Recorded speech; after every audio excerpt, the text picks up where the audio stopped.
It actually has what looks like a giant pocket, but it's not.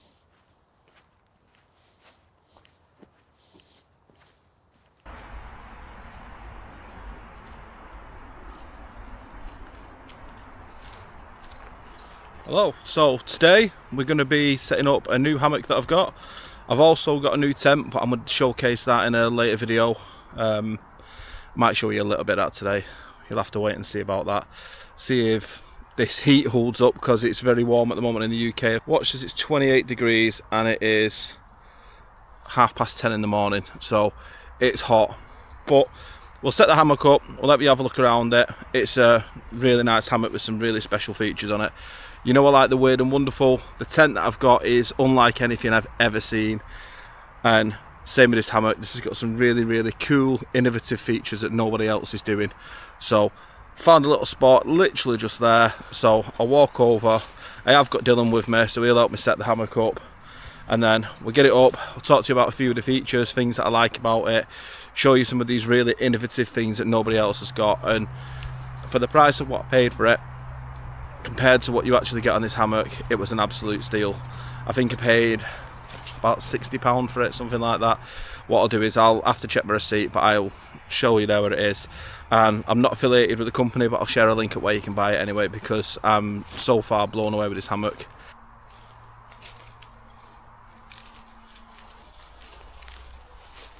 So this is the hammock I've got. It's the Onewind Vortex 11. It's got some really good features, like I said. First feature I like, I don't know if you can see these buckles. This is how your straps fasten on. So your strap goes through and tucks back, and then that just cinches down. Works very similar to what I've got with the whoopee slings that I have for my Eno. The difference is it's a lot stronger, there's a lot more manufacturing goes into it, and the hammock's 11 foot, not 9 foot, which should be better. The bag opens up both ends, so you can open it from this end, where I've got this sticking out, or you can open it from this end, which is where the straps are currently located.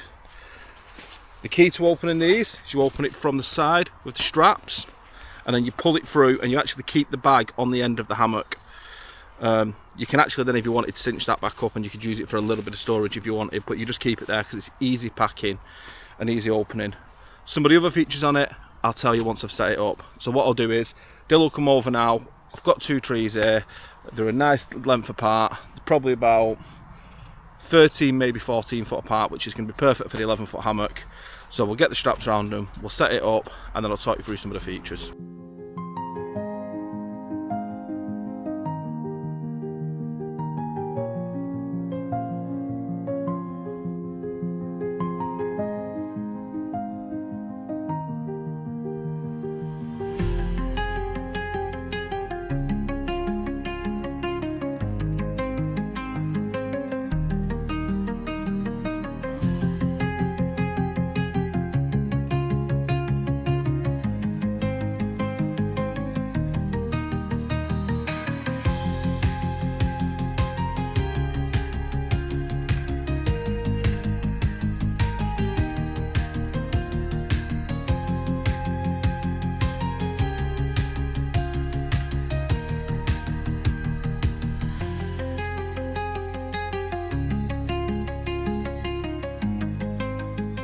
So like I said, there's some really innovative features of this hammock, and you'll have seen some while I was just setting it up.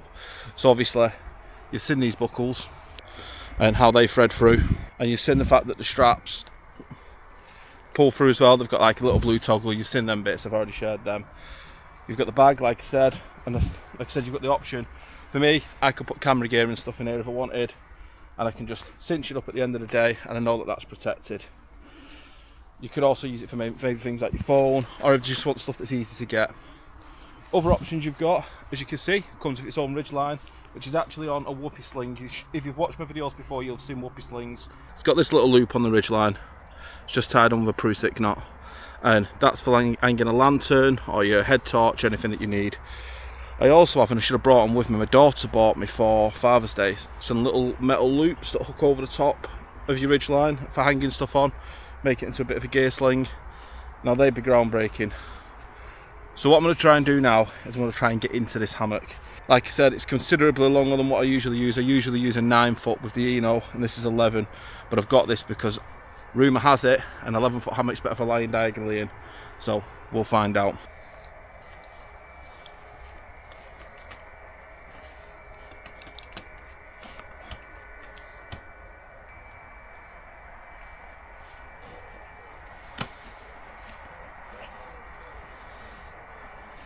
So already I can see a difference. I will sort out this ridgeline in a minute, I'll show you that. On this, it's quite easy to lay diagonally and I'm actually quite comfortable in it. There's another feature of this that I'm going to show you in a minute, which is actually making it a lot warmer than what hammocks I've used in the past. But I'll get out and show you that. What I'll do first is I'll show you this ridgeline. So, like I said, you've got your whoopee sling. So as you can see, it looks quite saggy inside with me in it. But all you would do to tighten it up is it's just as simple as just pulling. And then your ridgeline's set. And then, like I said, I can put my lantern on. I can put my mesh over the top if I wanted to hang it directly via this line.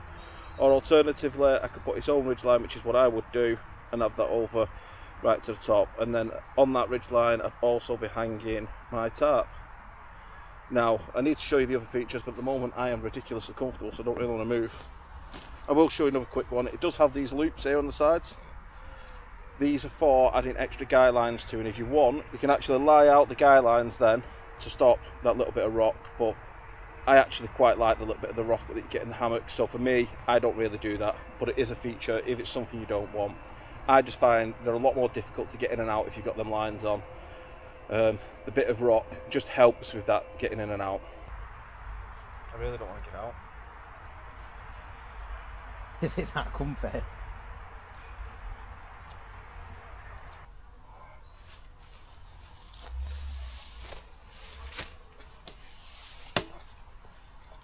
Now this is the one area I've always struggled with, getting out of hammocks.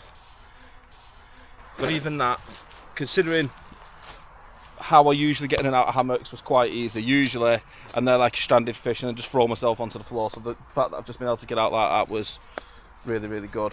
Upon getting out, I've just found the first feature that I don't actually like about this, and it's probably the only one, and it's this whoopee sling. So if I take the bag off, I'll show you. If you look, because of how a whoopee sling works, it's completely open there.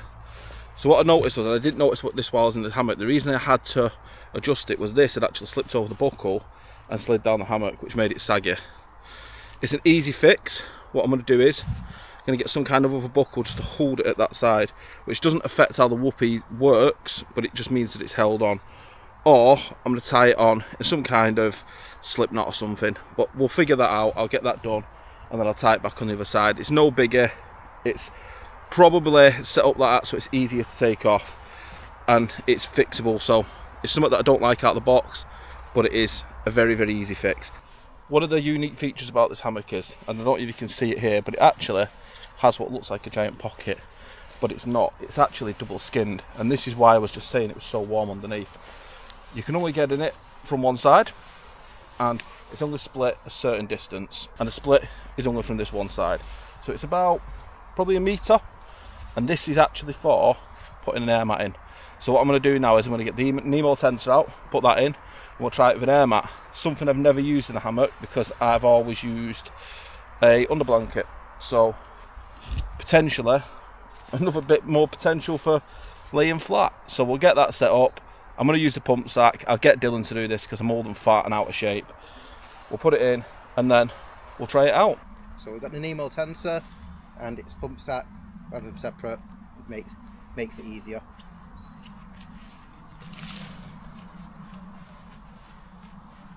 So we'll just place the pump sack there for a minute while I get the air mat out. Good place the mat on the inside off this section. So another thing that I love about this is you can pump it up while the mat's on the inside bit, so you don't have to pump it up then slide it in.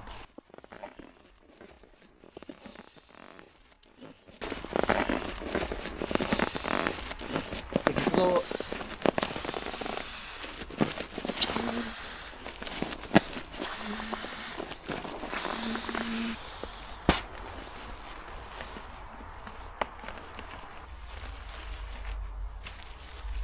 So I'm going to place both the pump sack and the sleeping mats bag into the top bit, so I know exactly where they are, so they stay with that mat.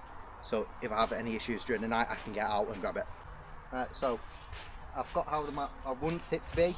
So when I get in, it might slide. If it slides, that's fine because you can adjust it when you get on. So sit like that. I have noticed there is no extra bit of overhang with this mat now.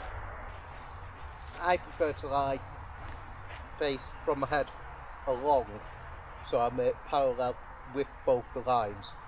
I have noticed I prefer it like that, but Do you prefer it with a mat? I like it with the mat so far. I'll have to do an actual camp to see whether I do like it with the mat or not. So what do you think of it with the matting? It's horrible. Yeah, not for me. I think it's probably not a feature I'm going to use. I might get used to it. It's comfortable, don't get me wrong. Yeah. Way more comfortable, and it's the warmth that I'm getting from this Nemo Tensor is way more than I get on the ground, but I don't know. I feel a little bit like I'm going to roll off at middle of the night. I'm a side sleeper, so I've got a feeling if I try rolling onto my side, I'm probably going to be rolling on the floor. In fact, move the camera over there, we'll give it a go. So like I just said, I've got the mat in and I'm a side sleeper. I do have concerns that there's a lot less fabric, but part of that will be the type of mat, because you should use a pocketed one really, so I'll look at getting one of them for it. And it is an extra wide mat, which doesn't help.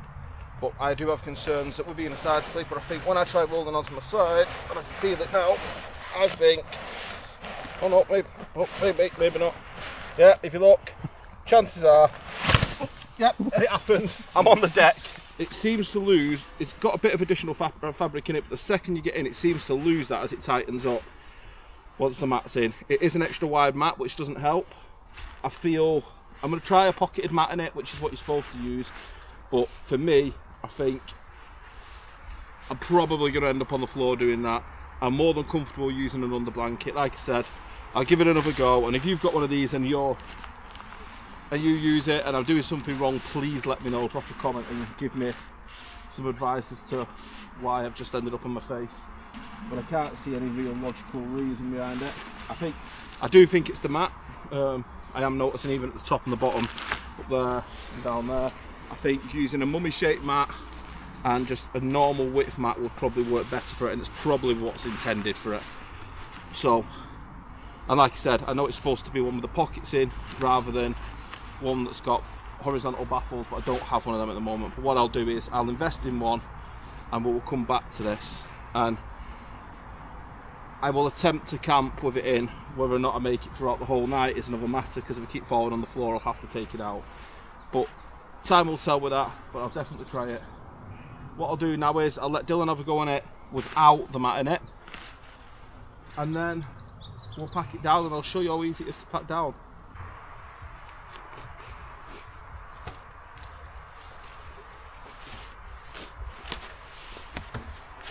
Oh, he's on a diagonal lay. Have you been converted? I think it just throws you in a diagonal with this one. Try laying straight like you would. That automatically doesn't look as comfortable. All in all, it is a really good hammock, and even if I don't use the mat inside it, just the amount of temperature I noticed off having that double fabric and the peace of mind with being somebody who is 20 stone, it really did give me that peace of mind that it was going to be stronger, because I know lying in a normal hammock with that thin piece of material under me always gets me a little bit worried, because for the most part I think I probably do exceed the weight limits. But so far so good, really like it, really good value for money, and definitely the best hammock I've owned.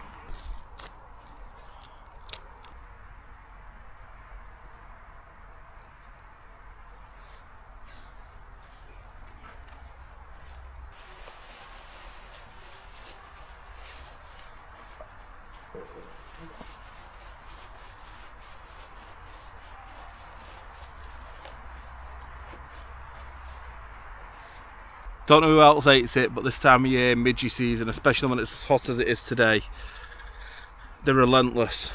I didn't think there'd be so many here because we're not near any water or anything, but there is quite a lot of trees. There's a bit of coverage with the shade from them, which is why we chose to come here today. The closest water is an hour away.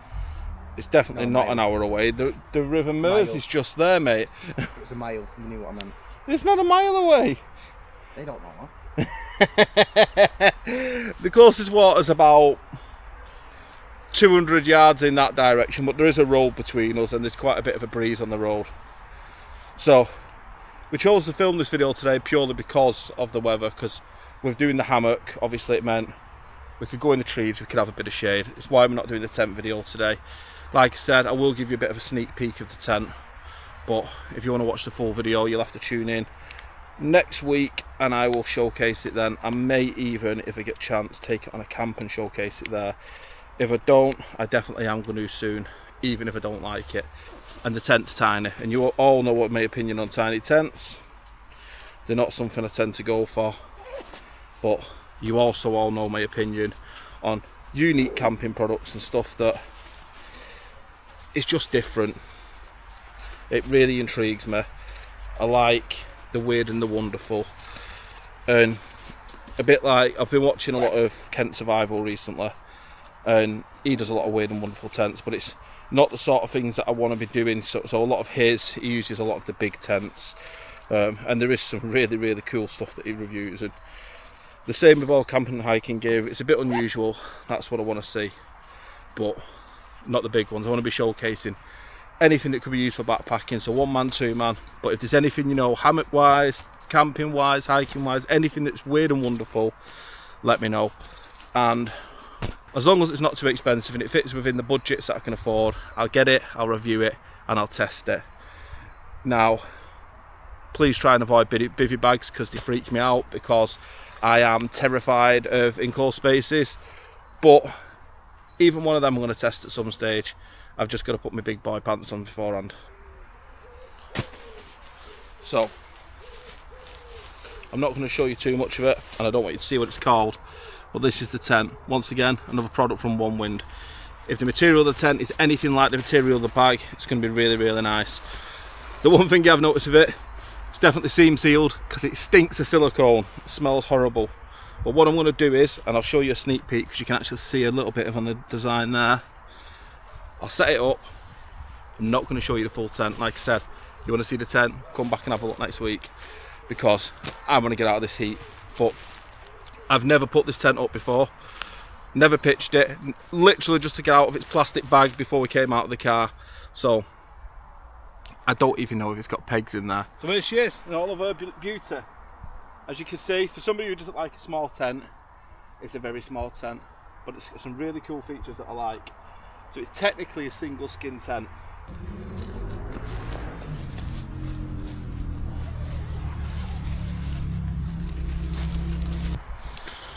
So that's us done now. Don't know how much footage I've got today, and I don't know what the audio is going to be like because I forgot my mics. Unfortunately with the footage, because of the heat, the camera kept switching itself off because it kept making the camera overheat. So I'll get in what I can. Hopefully there's enough to make a video. If not, this will never come to light and you'll never even see it anyway. But if it does, I hope you enjoy it. If you have, please drop me a like, drop a comment, it really helps. Without your feedback, I don't know what areas I need to improve, and I don't know what you like and what you don't like. Hope you've enjoyed it, and I hope to catch you in the next one. That's bye from me. And it's bye from me for today, and enjoy.